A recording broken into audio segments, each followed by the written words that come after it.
¿Aló, me escuchan?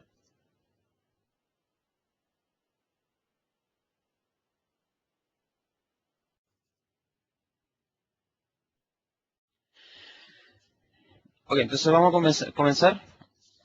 Bien, primero que, antes que todo, gracias por conectarse. Somos poquitos, pero esperamos, es cierto, que se vaya sumando más gente en el transcurso de la charla. Tenemos... ok, sí. Bien, entonces, ¿de qué se trata esta charla? Para ir, tenemos ya hasta más o menos 6 días, digamos, para revisar, ¿cierto? Básicamente, ¿qué es lo que hay nuevo en la nueva versión de Hyper-V, Hyper-V versión 3, disponible, ¿cierto?, en Windows Server 2012. Eh, bueno, mi nombre es Víctor González, ¿cierto? Yo trabajo para soporte de Microsoft, ¿cierto?, para Latinoamérica. Y, digamos, me especializo básicamente en la plataforma Windows y temas de virtualización. Bien, entonces, ¿qué es lo que vamos a ver en la sesión? Es básicamente cuáles son las mejoras en la nueva versión de Hyper-V con respecto a la anterior. Mejoras del tipo digamos, de escalabilidad, ¿cierto? También hay mejoras, ¿cierto?, en lo que es administración y PowerShell. Mejoras también en la configuración de networking. Algunos features nuevos de networking disponibles en esta versión. Mejoras en lo que es el tema de uso de storage, ¿cierto?, para Hyper-V. Algunas también cambios, ¿cierto?, y nuevos features en lo que es la opción de Live Migration de las máquinas virtuales. Hyper-V Replica, ¿cierto? Un feature nuevo también en esta versión. El uso de pool de recursos, ¿cierto? Y algunos cambios en lo que es memoria dinámica. Bien. Entonces, con respecto a las mejoras, ¿cierto?, para la escalabilidad, ¿cierto? Acá tenemos básicamente una tabla comparativa donde vemos los cambios con respecto a la versión Windows 2008 R2, donde, bueno, aquí hay unos cambios importantes con respecto a la cantidad máxima de procesadores lógicos soportados, ¿cierto? Ahora son máximo 320 procesadores lógicos. También memoria física, ahora máximo es 4 terabytes, ¿cierto? Procesadores virtuales por host Hyper-V pasamos de 512 a 2048. Procesadores virtuales por máquina virtual, ¿cierto? Pasamos de 4, ¿cierto?, que era el límite para cualquier máquina virtual Windows o Linux, a 64 procesadores virtuales, ¿cierto? La memoria para las máquinas virtuales pasó de 64 GB, ahora podemos asignar un máximo de 1 terabyte. La cantidad de máquinas virtuales activas, ¿cierto?, en un host pasó de 384 a 1024. Cantidad máxima de nodos de clúster de 16 a 64 y la cantidad máxima de máquinas virtuales en un clúster, ¿cierto?, de 16 nodos, o sea, de 64 nodos máximo, es 8000 en esta nueva versión. ¿Ok? ¿Estamos bien con eso? ¿Se escucha bien? ¿Se entendió bien? Si tienen preguntas me las van haciendo, ¿cierto? Y ahí las vamos respondiendo durante la charla. Bien, también hay mejoras con respecto a lo que es networking, ¿cierto? Por ejemplo, ahora en la nueva versión 2012 ya podemos hacer teaming de tarjetas de red sin depender de un software de cero. O sea, como saben, hasta Windows 2008, en realidad en cualquier versión de Windows, el tema de teaming tenía un soporte limitado, ya básicamente porque es un software de tercero. Por lo tanto, ante cualquier eventualidad, cualquier problema de red, ¿cierto? Usualmente, digamos, para descartar se pedía desactivar el teaming de las tarjetas de red. Ahora, bueno, con el teaming integrado, ¿cierto? Que vamos a ver un poco más adelante cuáles son las modalidades que se pueden configurar. Como esta es parte del sistema operativo, tiene un soporte total, ¿cierto? Y básicamente es compatible, digamos, con toda la versión de Windows, ¿cierto? Y los features de Hyper-V, ¿cierto? Etcétera. VLAN timing, ¿cierto? La posibilidad de especificar un VLAN ID para las tarjetas o para las máquinas virtuales, eso sigue estando, digamos, no hubieron cambios mayores ahí. Lo mismo para Mac Spoofing Protection, ¿cierto? También está disponible. ARP Spoofing Protection también. Se agregaron en esta nueva versión características de red avanzadas, básicamente características de red que aprovechan el hardware nuevo, ¿cierto? Disponible, por ejemplo, tarjetas de red que tienen Single Root I/O Virtualization, eh, entre otras, por ejemplo, o tarjetas de red que soportan RDMA, ¿cierto? Entonces, esas son tarjetas, digamos, por decirlo de alguna forma, de alto nivel, tienen un costo más elevado, ¿cierto? Pero permiten, digamos, sacar el máximo provecho, ¿cierto? Del hardware físico de red. Bien, después tenemos cambios de red también, modos de monitoreo de la red, ¿cierto? Network Metering, Network QoS, también son features nuevos. IPsec Taco Float, ¿cierto? También son features nuevos que me permite pasar todo el tema de desencriptación de tráfico de IPsec a la tarjeta de red, ¿cierto? Y evitar que lo haga el procesador virtual de la máquina virtual. Siguiendo con el tema de las mejoras, ¿cierto?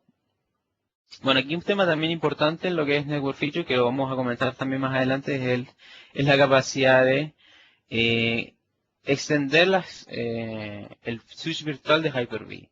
¿Qué quiere decir extender? Es instalar software de tercero, digamos, para generar monitoreo, captura de tráfico, análisis de tráfico, ¿cierto? Directamente en el host.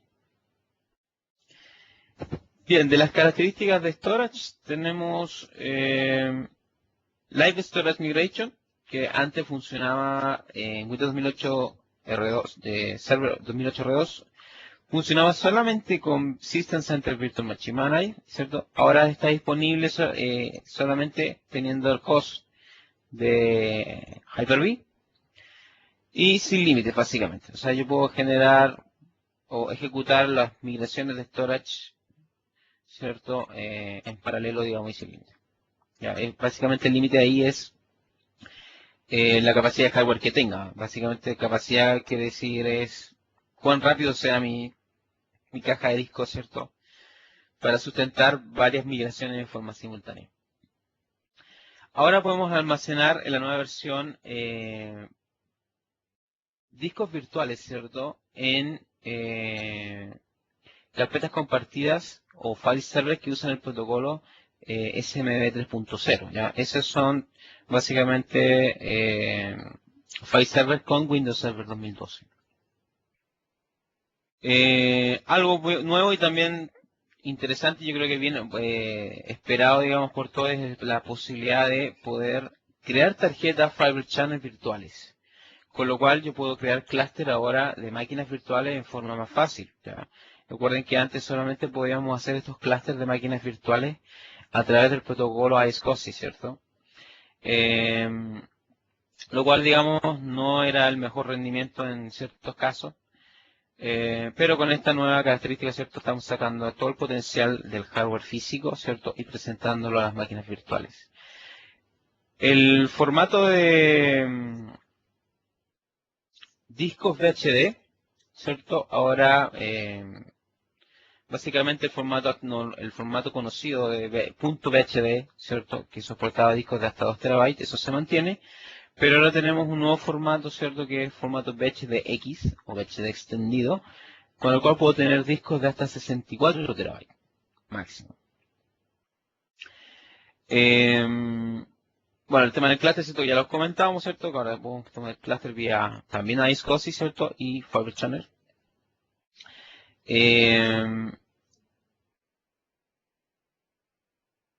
El soporte para discos físicos con sectores de 4 kilobytes, ¿cierto? No estaba disponible en 2008 y ahora sí lo está. Básicamente esto tiene que ver con cómo es la estructura, ¿cierto? O la geometría del disco físico. ¿Ya? Los discos de 4 kilobytes son relativamente nuevos. En general los discos normales, ¿cierto? El tamaño sector es de 512. ¿Ya? Ese tipo de disco, bueno, el tipo de disco de 4 KB solamente pueden ser leídos formateados por servidores con Windows Server 2012. El Live Virtual Hard Disk Merge, ¿cierto? Que es el proceso de eliminar snapshots, ¿cierto? De las máquinas virtuales. Pero antes al eliminar snapshots, teníamos que apagar las máquinas virtuales, ¿cierto? Ahora eso es el proceso de eliminación de snapshots. Yo lo puedo hacer, ¿cierto? Y se hace en línea, sin necesidad de reiniciar el servidor, o sea, la máquina virtual. ¿Ok? Soporte para Secure Offloaded Data Transfer, que son, bueno, básicamente usando algo que se llama ODX, ¿ya? Y usando tarjetas que soporten esa característica, ¿ya?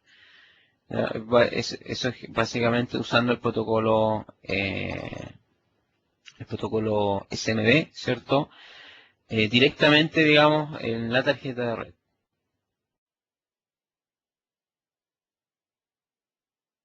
Bien. Después tenemos algunas mejoras interesantes también en lo que es administración.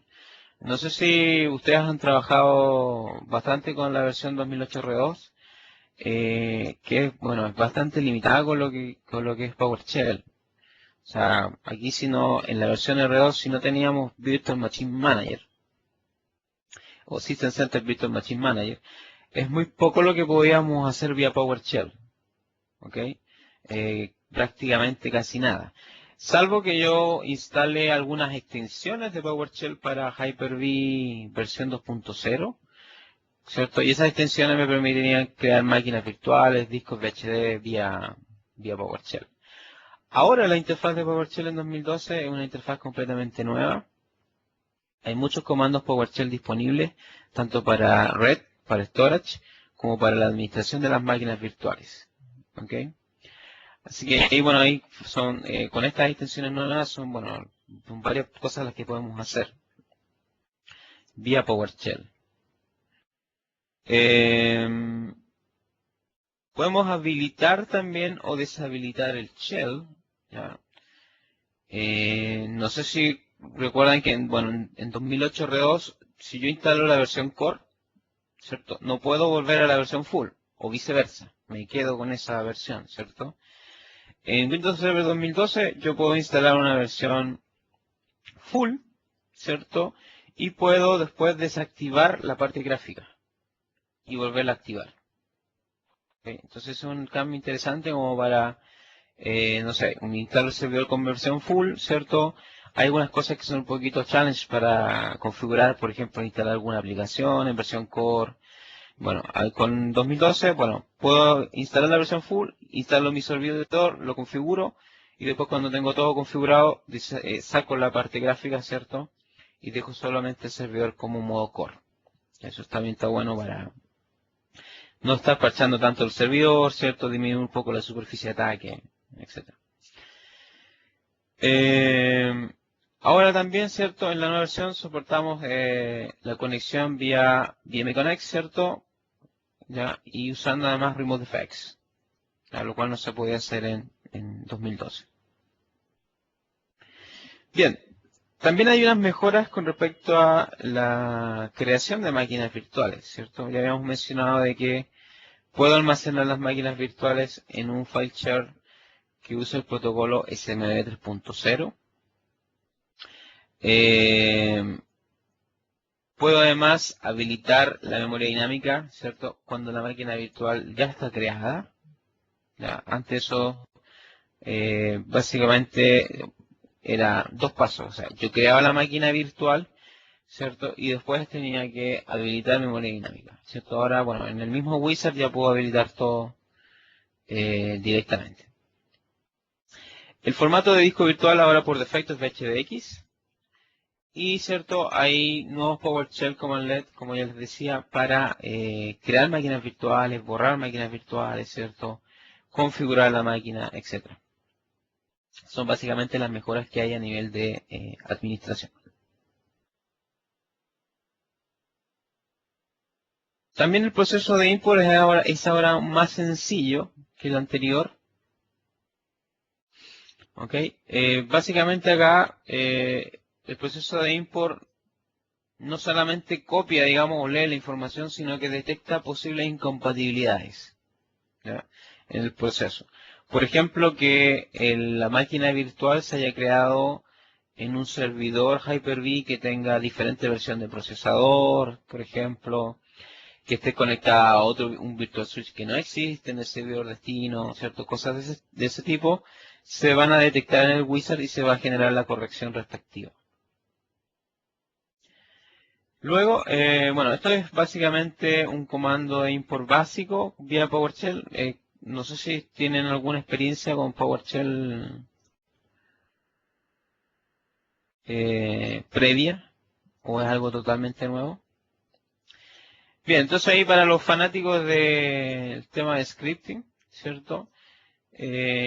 Aquí, bueno, las posibilidades son casi limitadas, ¿cierto? De lo que yo puedo hacer en script.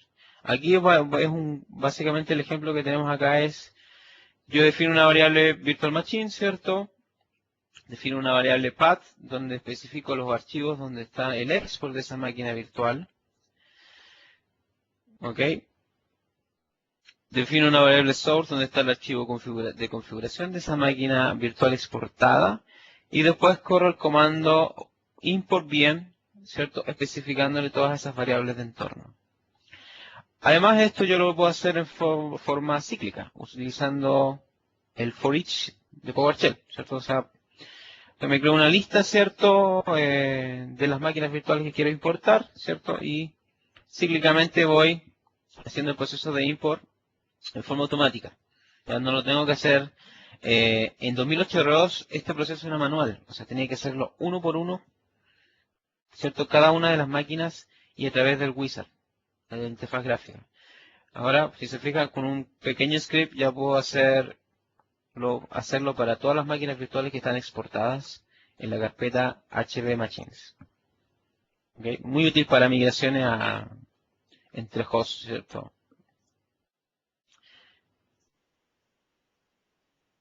Ok. También, bueno, el de la administración, bueno, acá tenemos full compatibilidad, ya, bueno, ya dijimos con el tema de PowerShell, y además con Virtual Machine Manager 2012 Service Pack 1. ¿Ok? Como para extender aún más las capacidades de administración.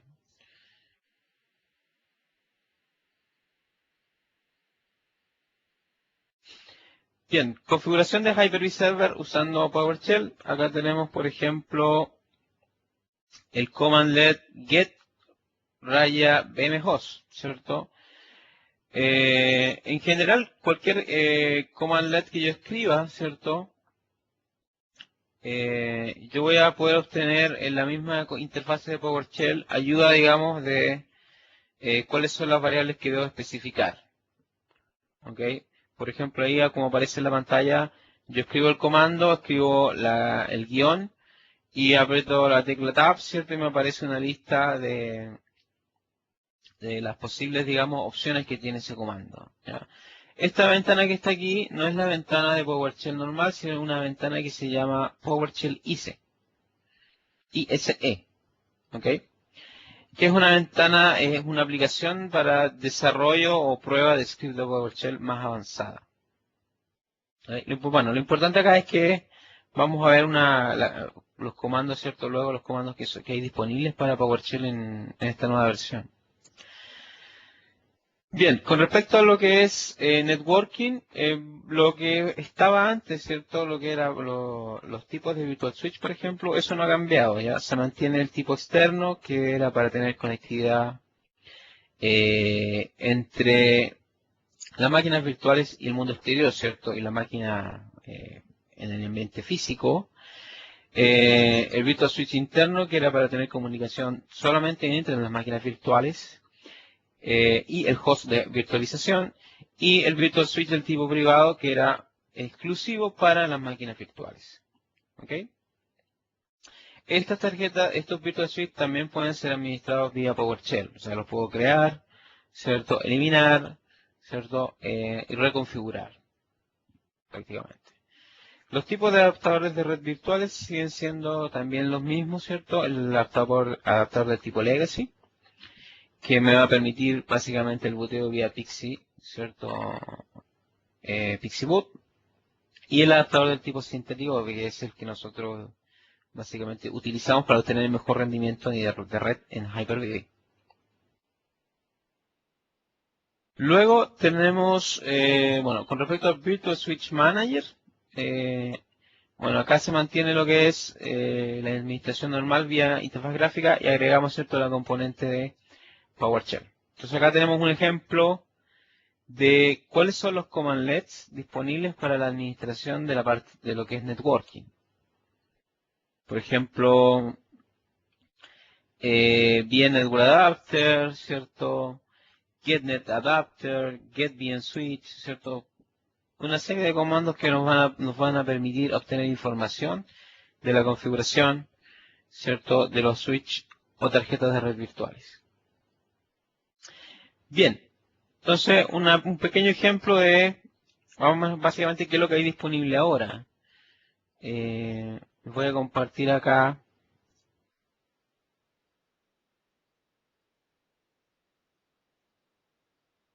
eh, cha, cha, cha.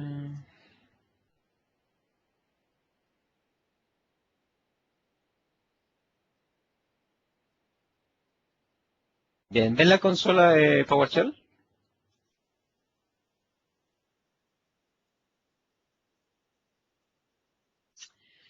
Bien, entonces esta consola es, bueno, para los que no conocen mucho, es PowerShell acá. Yo puedo, por ejemplo, tener una lista de los comandos, ¿cierto? Solamente para el módulo Hyper-V. ¿Ok?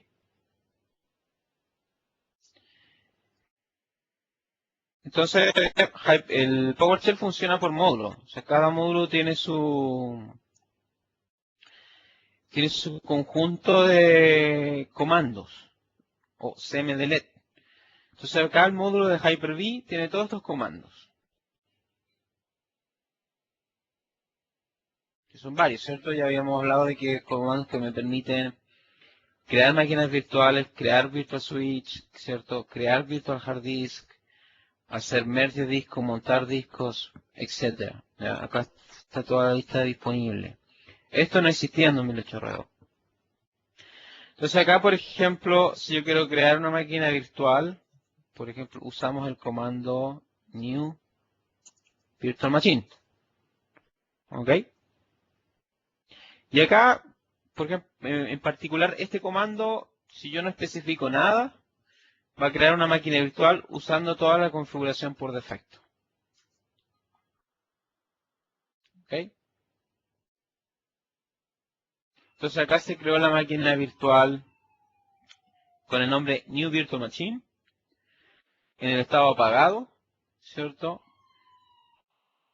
Y no utilizando recursos, obviamente. Entonces, yo puedo a partir de eso por ejemplo, Start Virtual Machine, ¿cierto? Y doy acá el nombre. Bueno, esta máquina obviamente no va No tiene nada instalado, ¿cierto? Pero ya igual la puedo iniciar.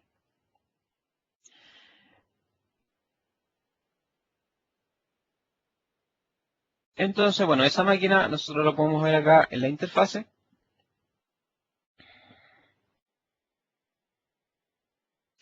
Espero acá que aparezca la interfase, que es esta que está acá, ¿cierto? Y operando. Bien. Entonces, como con eso ya podemos hacer nosotros, eh, podemos tener, digamos, posibilidades limitadas, digamos, en cuanto a la creación y administración de máquinas virtuales, ¿cierto? Vía PowerShell.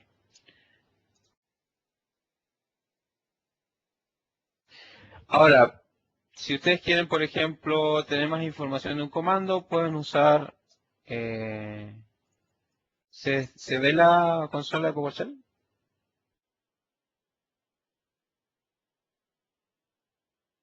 Ahí sí, ahí sí. Ahí sí. Entonces ustedes, por ejemplo, pueden ver, por ejemplo, tener información del comando con get help, new virtual machine, por ejemplo.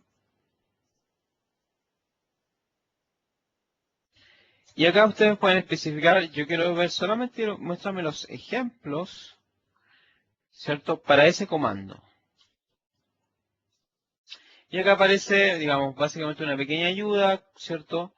Y acá aparecen ejemplos. Acá hay 3 ejemplos de cómo utilizar el commandlet, ¿cierto? New VM, el nombre, la memoria, ¿cierto? Y aquí aparecen varias opciones. Y eso ustedes lo pueden hacer para cualquier commandlet. Por ejemplo, start VM. Va a estar bien, es bastante simple, digamos, solamente requiere el nombre de la máquina. Y así. ¿Ok? Entonces acá hay mucho, digamos, por explorar en lo que es PowerShell. ¿Ya? Hay varias opciones ahí nuevas. Ok, volviendo entonces a la presentación.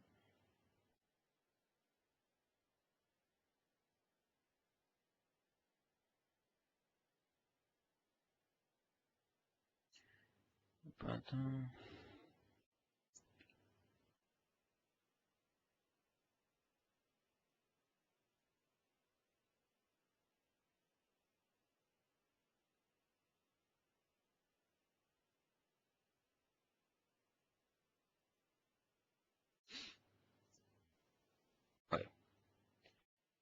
Entonces, eso sería con respecto a PowerShell. Eh, También hay unos cambios interesantes con respecto a lo que es cómo se ven las conexiones de red, ¿cierto? En el host.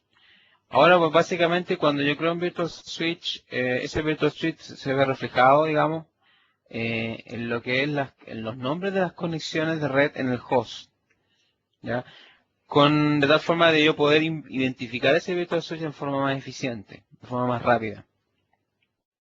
También hay comandos, ¿cierto?, para poder renombrar esos adaptadores, ¿cierto?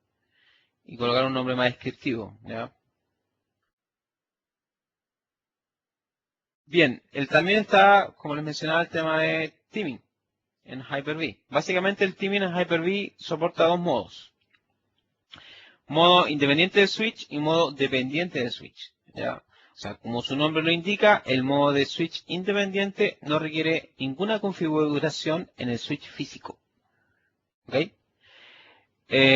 No así el dependiente, donde yo tengo que especificar que, bueno, básicamente las tarjetas de red que van a pertenecer a ese switch van a pertenecer a un switch, ¿cierto?, que usan el protocolo LACP, el Link Aggregation Control Protocol, ¿cierto? O IEEE 802.1ax. Y eso es una configuración que se hace en el switch físico. ¿Ok? En el independiente no tengo que hacer nada. O sea, básicamente yo conecto mis 2 tarjetas de red al switch o a los diferentes switch, ¿cierto? Y configuro mi teaming en el servidor Hyper-V. No tengo que hacer nada más.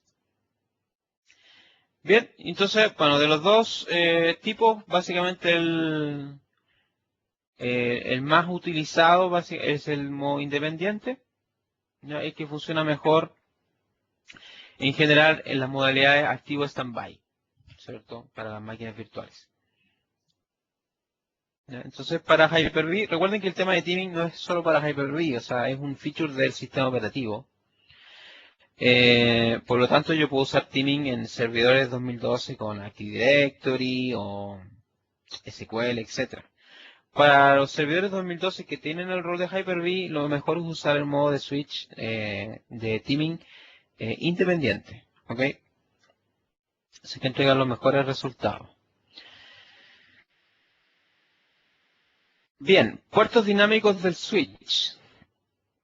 Acá, bueno, esto tiene que ver un poco con la capacidad ahora de Hyper-V de usar pool de recursos, ¿ya? Algo que no existía en la versión anterior. Ahora, básicamente existe un pool por defecto, que es el pool primordial, ¿ok? Entonces, todos los recursos que yo creé, Virtual Switch, ¿cierto? Eh, Virtual Fiber Channel, etcétera, van a pertenecer todos al pool primordial. ¿Cuál es la gracia de esto? Que yo puedo crear más pools, ¿cierto? Y asignar máquinas virtuales o recursos a los diferentes pools. La gracia de esto es que yo puedo además, los Virtual Switch, cambiarlos en forma dinámica a esos pools, de un pool a otro, sin afectar a la máquina virtual. ¿Ok? Ahora, ¿para qué necesito diferentes pools? No sé, de pronto tengo un host que presta servicios para diferentes tenants, ¿cierto? Y cada uno de esos tenants es un cliente diferente. Entonces, en algunos casos yo quiero tener un control preciso de los recursos que se usan para los diferentes tenants. ¿Ya? Y eso lo puedo hacer utilizando diferentes pools, ¿cierto? Para cada uno de ellos. Y ahí yo puedo hacer análisis de uso de recursos, ¿cierto? Utilización de ancho de banda, utilización de disco, etcétera. Eso es básicamente para lo que se usan los pools. Bien, entonces, eso es con respecto a los pools. Bueno, aquí eso cambia en forma dinámica. Hay algunas capacidades adicionales para el Virtual Switch, que son, por ejemplo, RP Poisoning Spoofing Protection o RP Poisoning Protection, DHCP Guard, Network Traffic Monitoring, ¿cierto? Y administración de ancho de banda por máquina virtual vía QoS. ¿Ya? Todo esto también es nuevo, ¿ya? Salvo el RP Spoofing. Y también estos features pueden ser administrados con PowerShell. ¿Ok? Si tienen alguna duda con respecto a alguno, me preguntan y sin problema, ¿eh? Ese cada uno, por ejemplo. Eh, Perfecto. Bien, también algunas funcionalidades, ¿cierto? Por ejemplo, bueno, el tema de las VLAN, eso ya existía. Port ACLs, puedo crear lista de control de acceso por puerto del Virtual Switch, ya para filtrar el tráfico basado o en la MAC address o la dirección IP, ¿cierto? O rango de direcciones IP. ¿Ya? Eso está buenísimo, eso, como tener un pequeño, emulando capacidades más avanzadas de los switch físicos. ¿Ya? Track mode, ¿cierto? Para la máquina virtual, también, ¿cierto? Lo puedo definir. Y bueno, esta es la arquitectura del Virtual Switch. ¿Ok? ¿Cuál es el cambio significativo acá? Todo lo que está en amarillo, ¿ya? Que generalmente es de tercero. ¿Ya? Es software de tercero. Entonces, lo que está en amarillo son, o pueden ser, o extensiones de filtro, o extensiones de de switching, ¿cierto? O extensiones de Windows Firewall Protocol, por ejemplo. Entonces, ese tipo de extensiones usualmente son un producto de tercero. Ya vamos a ver más adelante, digamos, de que estamos trabajando fuerte con, por ejemplo, con Cisco y NEC, ¿cierto? Para crear este tipo de extensiones. Eh, por ejemplo, Inmon tiene un producto que se llama SFlow Trend, que a través del protocolo OpenFlow, ¿cierto? Permite un monitoreo de las máquinas virtuales utilizando solamente las extensiones del Virtual Switch, ¿ya? Sin instalar nada en las máquinas virtuales, ningún agente de monitoreo. Five9, ¿cierto? Tiene un firewall y antivirus para Hyper-V, ¿cierto? Con lo cual se instala una extensión en el Virtual Switch. Y esta extensión lo que hace es inspeccionar cada paquete que llega a ese Virtual Switch de las diferentes máquinas virtuales. El Cisco también tiene un producto bastante interesante que es el Nexus 1000B, que es un Virtual Switch para Hyper-V, con lo que hace es extender todas las capacidades de los switch Cisco, donde tenemos por ACL, ¿cierto? Protección de RP spoofing, de protección de sin attack. Todo eso, digamos, Cisco, digamos, lo integra al switch virtual de Hyper-V a través de una extensión. ¿Ok? Y además, ese Virtual Switch puede ser administrado con los productos de administración de Cisco. ¿Ya? Tal cual como que fuera un switch físico. Lo mismo hace NEC, ¿cierto? Con su producto PF1000, ¿cierto? A través del protocolo OpenFlow. ¿Ya? Monitoreo básicamente del Virtual Switch. Entonces son productos bastante interesantes que me permiten extender la administración y las capacidades, digamos, del ambiente virtual. Acá, por ejemplo, les voy a mostrar una demo de qué es lo que es el Extensible Switch.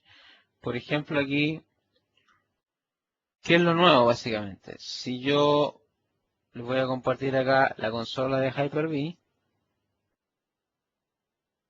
ahí se ve. Entonces, la interfase nueva, si yo abro las propiedades del Virtual Switch, ¿cierto? El Virtual Switch ahora va a tener diferentes extensiones. ¿Ya? Por ejemplo, este Virtual Switch es un Virtual Switch privado que tiene dos extensiones habilitadas. Tiene la extensión de SFlow, Traffic Monitoring, para captura de tráfico, y la extensión de Windows Filtering Platform, ¿cierto? Para filtrar, digamos, los paquetes, ¿cierto?, que llegan a ese Virtual Switch. Entonces yo puedo ir habilitando y deshabilitando extensiones en los diferentes Virtual Switch. ¿Ok? ¿Qué es lo que hace, por ejemplo, esta extensión SFlow? Lo que hace es, a través de un agente en el host de Hyper-V, es recolectar la información que llega a ese Virtual Switch, ¿cierto?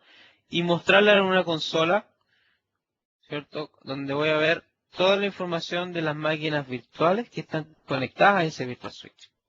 Por ejemplo, acá tengo estas máquinas que están aquí corriendo, están conectadas a ese Virtual Switch privado. Entonces, a través de la consola de SFlow,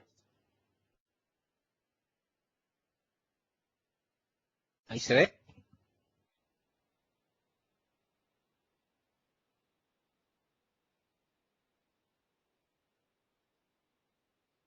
Bien.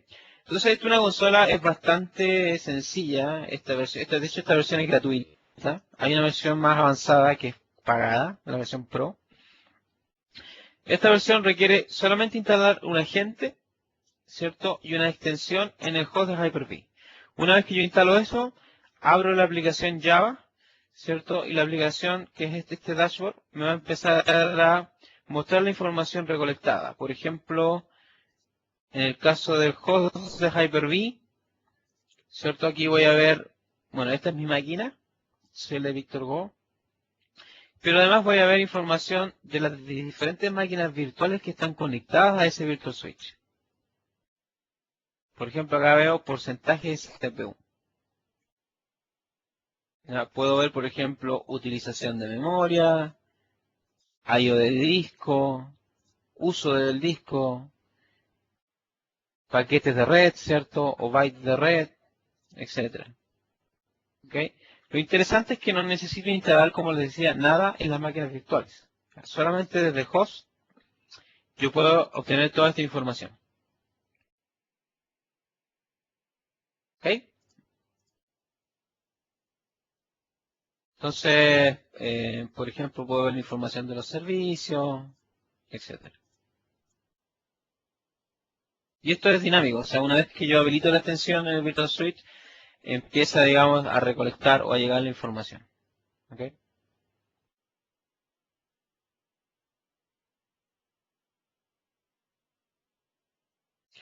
Ahora, como esta, hay, como les decía, hay otras más, la de Cisco, la de NEC, la de Five9, digamos que hacen cosas también bastante interesantes.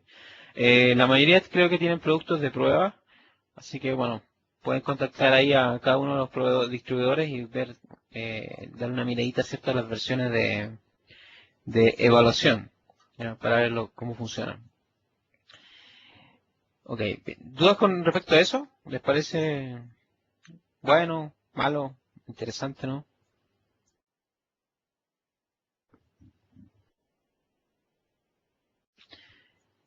Ok. Sí, en realidad es un tema interesante porque además involucra a proveedores como Cisco, por ejemplo, NEC, o sea, que trabajan solamente en el ambiente de networking. ¿Ya? Ok, para sí, bueno, tenemos también además eh, la capacidad de utilizar cierto SRIOV. ¿Ya? ¿Qué es lo que es SRIOV en palabras simples? Básicamente es tomar la tarjeta de red física y dividirla en pequeñas tarjetas de red. ¿Ok? Entonces yo voy a asignar una de estas pequeñas tarjetas de red directamente a una máquina virtual. ¿Ok? Estas pequeñas tarjetas de red, ¿cierto? Tienen el nombre de funciones virtuales, Virtual Functions.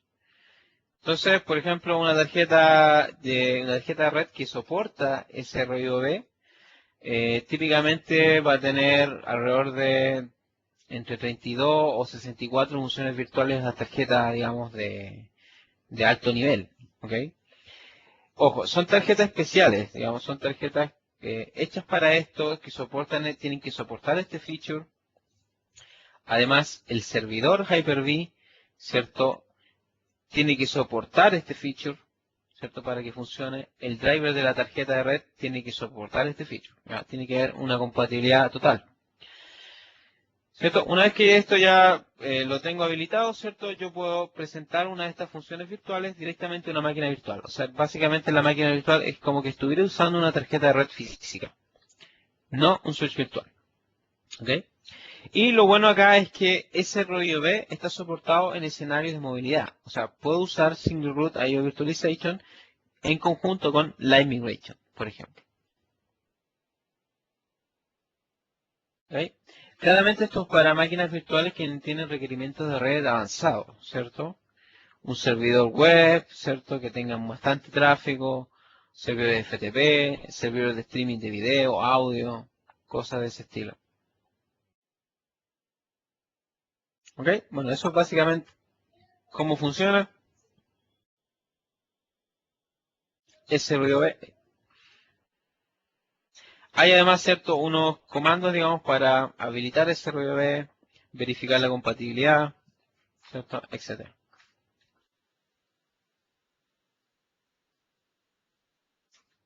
Vamos a ir un poquito más rápido porque ya estamos llegando a la hora. Ok.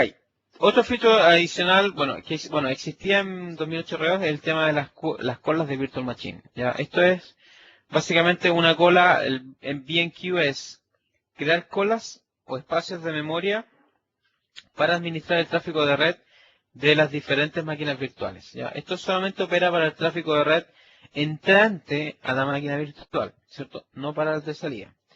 Entonces lo que pasa acá, lo que pasaba acá es que en 2008 R2 las colas eran fijas. Entonces, de acuerdo al número de CPU, se creaban X cantidad de colas. Y ahí eso no cambiaba. ¿Ok? Entonces, esas colas básicamente, cuando llegaba el paquete de red, ¿cierto? El paquete de red llegaba a la tarjeta de red física y llegaba directamente a esa cola y la máquina virtual podía leer directamente desde esa cola, sin pasar por el hypervisor. En Windows 2012 las colas ya son dinámicas, ¿cierto? Por ejemplo, la cola X, ¿cierto?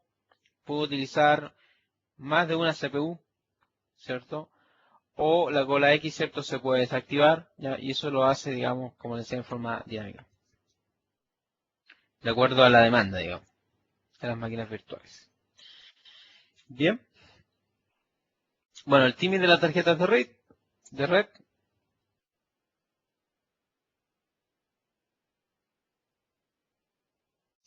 También ya lo que hemos hablado, ¿cierto? De las capacidades. Bueno, acá, ¿qué puedo o no puedo usar, ¿cierto? Con timing. O sea, si tengo timing, puedo utilizar Receive Side Scaling, BenQ, IP6 Task Offload, Large Scale Offload, Jumbo Frames, ¿cierto? Etcétera. Todos esos features adicionales de networking. No puedo utilizar con timing RDMA o TCP Chipney Offload. Y no puedo usar con timing SRIOD.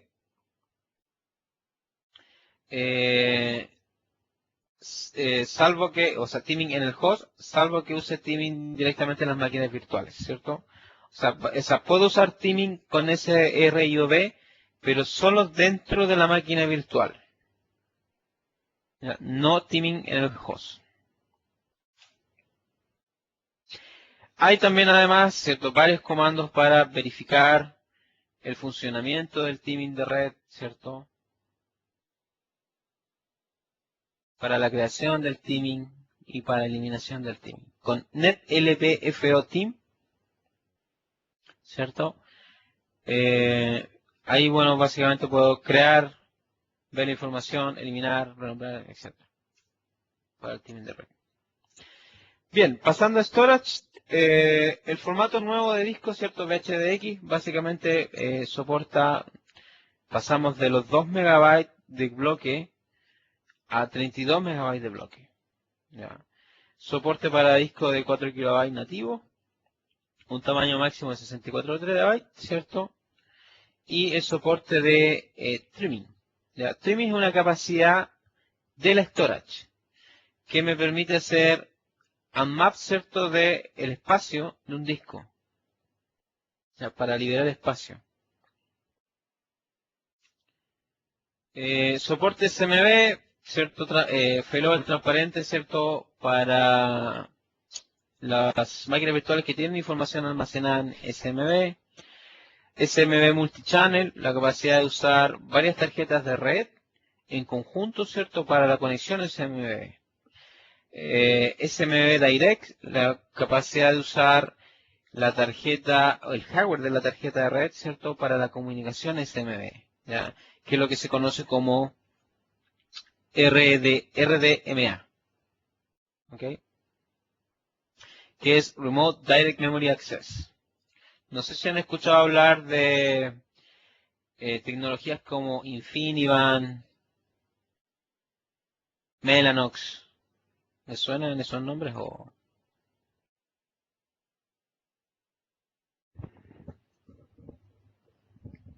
¿No? Bueno, esos son hardware, digamos, para los servidores de high-end, digamos, que necesitan anchos de banda enormes, ¿cierto? Para procesar grandes cantidades de información. Bien, entonces, eso con respecto a storage, hay varios escenarios, digamos, compatibles con los que puedo usar SMB. Por ejemplo, puedo tener un clúster de Hyper-V y almacenar los discos de las máquinas virtuales, ¿cierto?, en un file server vía SMB 3.0, que es el escenario 1. ¿cierto? Un clúster con un file server, ¿cierto? Único. Puedo tener un clúster con un file server, pero que además ese file server está en clúster, ¿cierto? Y puedo tener un clúster de Hyper-V, ¿cierto? Con distintos file servers y esos file servers además en clúster, ¿cierto? Son las diferentes opciones.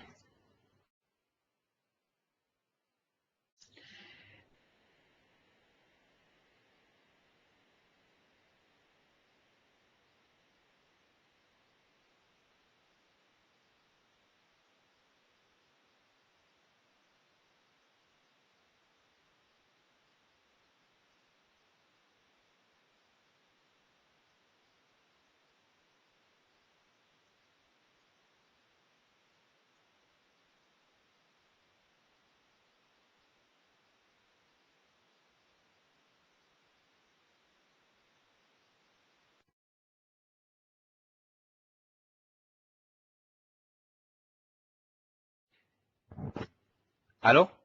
Se me cayó el audio. Bien, entonces algunos ejemplos de la configuración vía SMB, ¿cierto?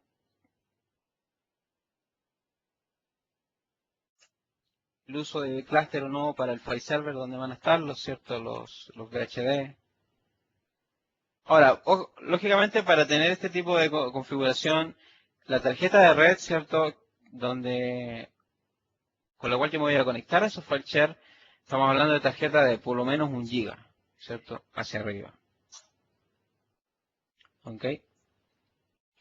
Después tenemos, bueno, básicamente, bueno, los permisos que hay que especificar. Bueno, esto requiere, como es un file share, ¿cierto? Una carpeta compartida, yo necesito especificar ciertos permisos. Aquí generalmente se le dan permisos full control a los servidores Hyper-V, a las cuentas de máquina en el dominio de los servidores Hyper-V que pertenecen al clúster Hyper-V.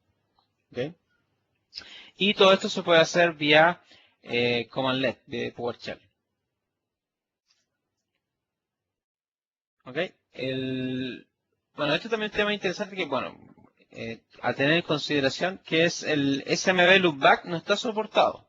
¿Qué quiere decir loopback? Es crear una carpeta compartida en el servidor Hyper-V y en esa carpeta compartida almacenar los archivos de la máquina virtual. ¿Ya? Eso no está soportado. Eso no está soportado para... puede funcionar, pero no... Digamos, no está soportado. La capacidad también de generar Virtual Fiber Channels, ¿cierto? Ya habíamos comentado, ¿cierto? En el host de Hyper-V y presentar esos Virtual Fiber Channels, ¿cierto? A las máquinas virtuales. Ya con eso puedo asignar, por ejemplo, LUNs de la SAN directamente a la máquina virtual. Puedo crear clústeres, ¿cierto? De máquinas virtuales utilizando Fiber Channel. Y puedo tener MPIO directamente, ¿cierto? En el guest, o sea, en la máquina virtual. ¿Ya? No está soportado vía esta metodología el buteo por SAN, los snapshots de Fiber Channel, ¿cierto? Los backups usando un proveedor de Chow Copy por hardware y Live Storage Migration de datos, ¿cierto? Que están en la SAN. Ok, entonces esa es la arquitectura. Básicamente tenemos tarjeta Fiber Channel, ¿cierto? Y esas tarjetas Fiber Channel, ¿cierto? Deben soportar algo que se llama, me devuelvo un poco, NPIB. ¿Ya? Eso es también importante. ¿Vale? Esto, bueno, así es como se configura. Creamos un Virtual Channel, Fiber Channel Switch, ¿cierto? Ese Fiber Channel Switch va a tener los diferentes forward names y lo que hacemos es conectar los Virtual Fiber Channel Adapter, ¿cierto? De las máquinas virtuales a ese Fiber Channel Switch creado. ¿Ya? Con lo cual, las máquinas virtuales van a tener acceso ¿ok? A todos los discos presentados a esos worldwide name. ¿Ok? ¿Se entiende la configuración? ¿O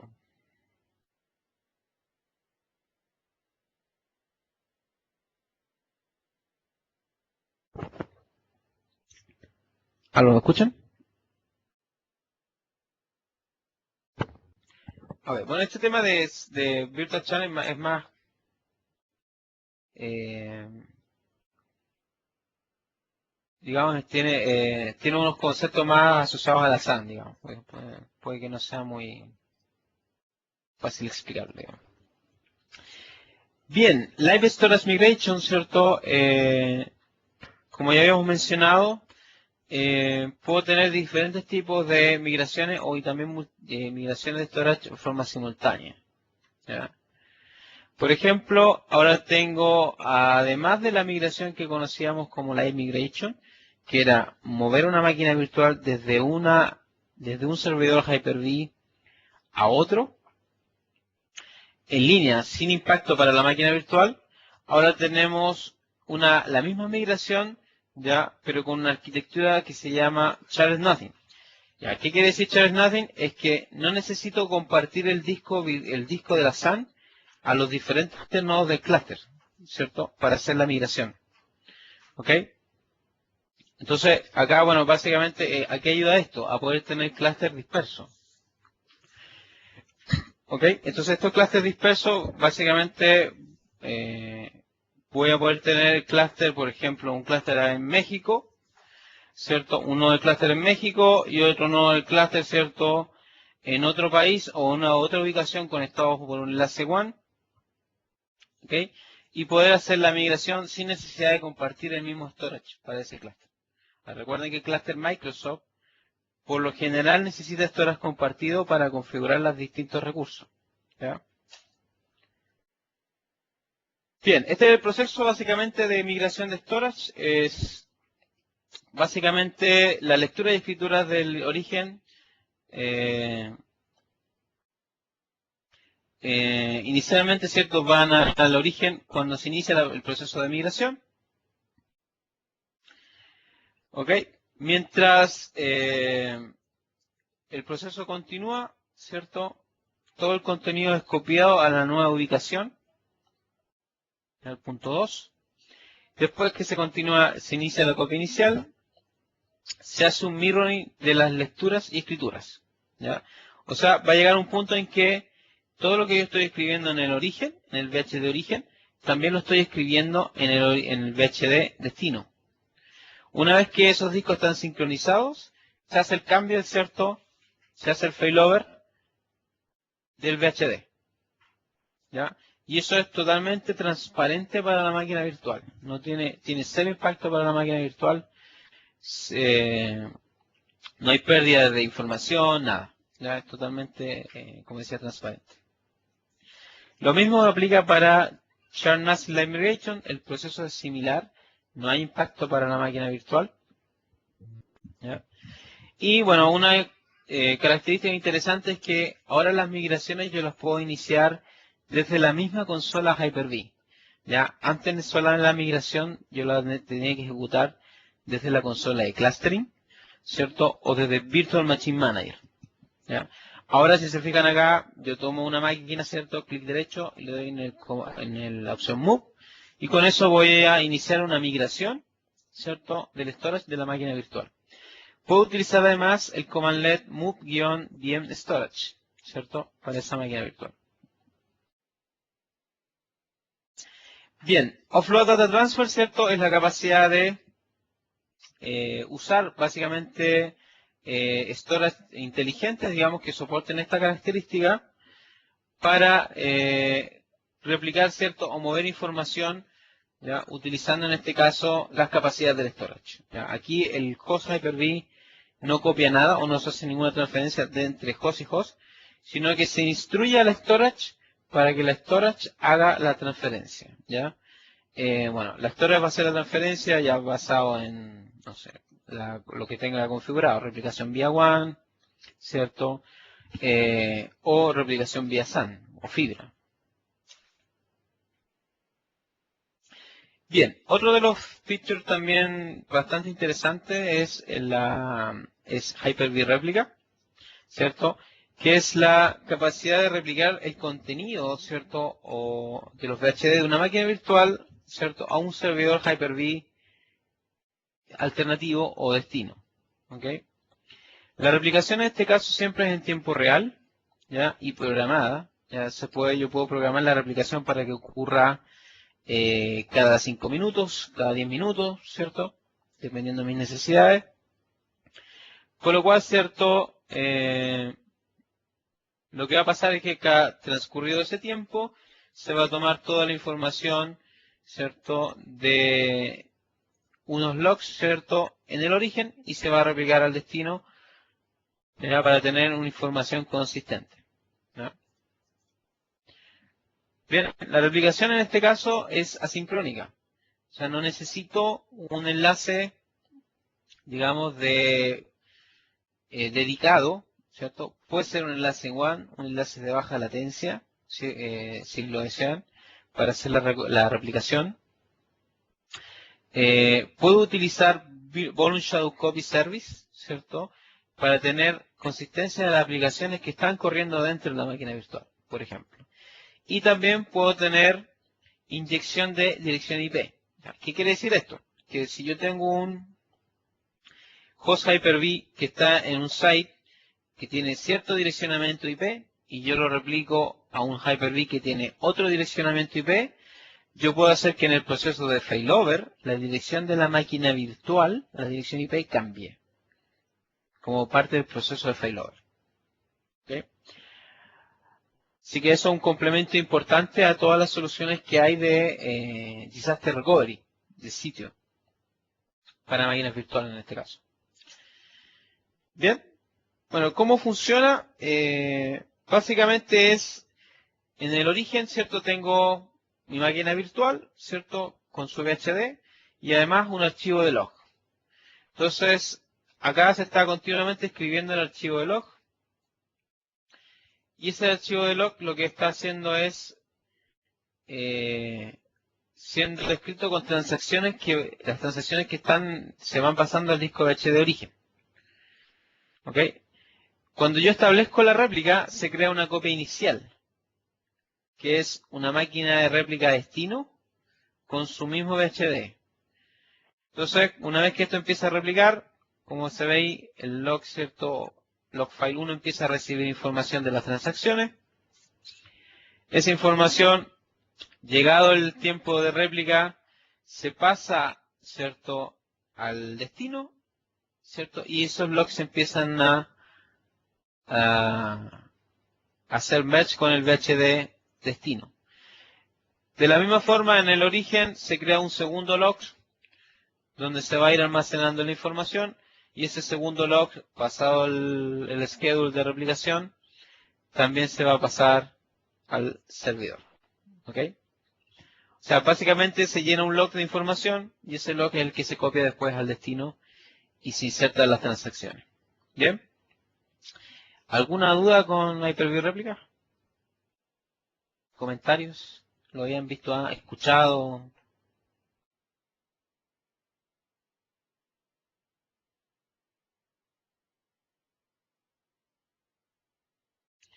Actualmente tú dices la versión 2008 R2. No, no existe. Esto es nuevo en 2012.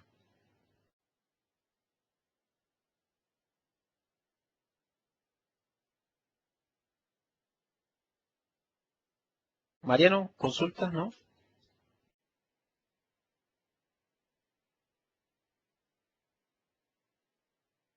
No, no, bueno. Bien, entonces, con respecto a los pool de recursos, ¿cierto?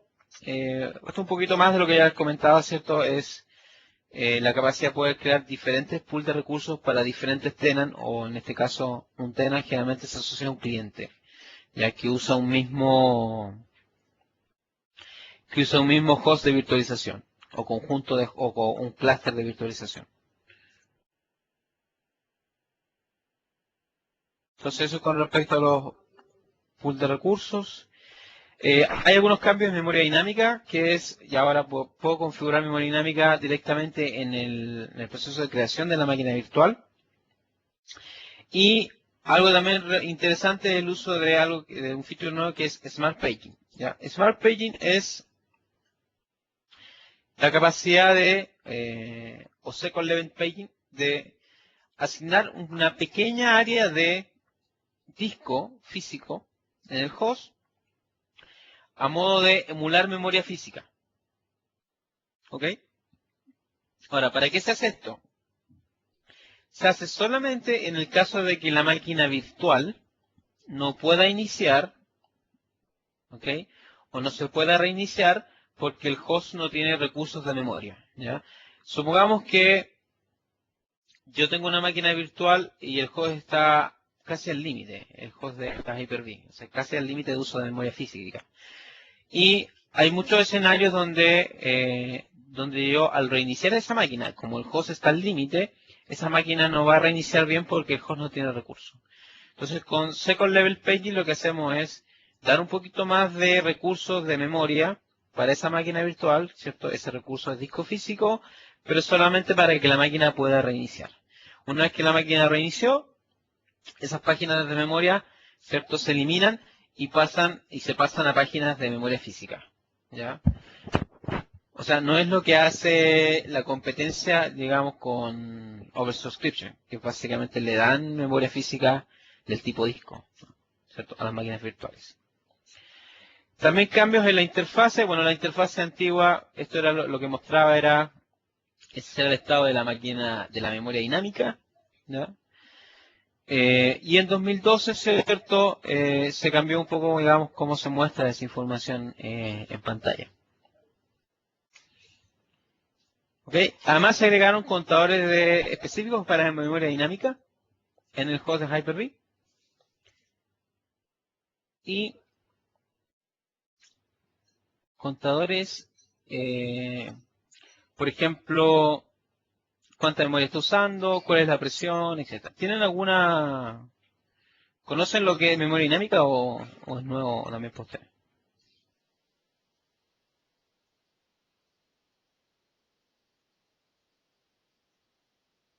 Ah, ok, perfecto. Entonces básicamente acá en memoria dinámica se cambió un poquito, funciona de la misma forma que en 2008 R2, pero se agregó más información para ver cómo es el comportamiento de la memoria dinámica en la máquina virtual. ¿Ok? Bien, y bueno, estimado, eso sería. eh, Lamentablemente no se nos sumó nadie más, pero espero que haya sido provechoso para ustedes. Ahí está mi correo. Si tienen cualquier duda o consulta, escríbame. Suelo demorar un día o 2 días en contestar, pero siempre lo hago. Así que, eh, no sé, si no han probado aún Windows 2012 con Hyper-V, les recomiendo que lo hagan. Hay varias cositas interesantes que ver y que probar. ¿Ustedes trabajan en algún partner o son algún cliente específico?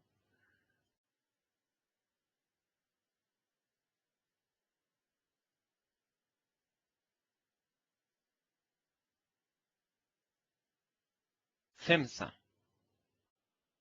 ¿Qué es FEMSA?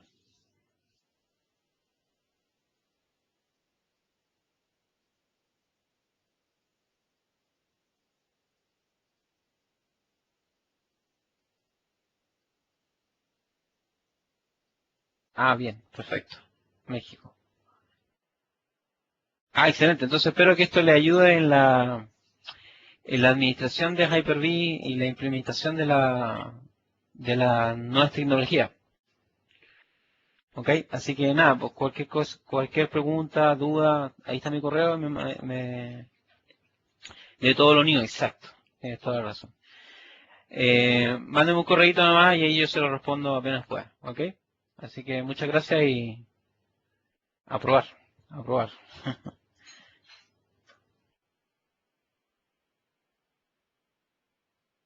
Bueno, bye. Chao, chao.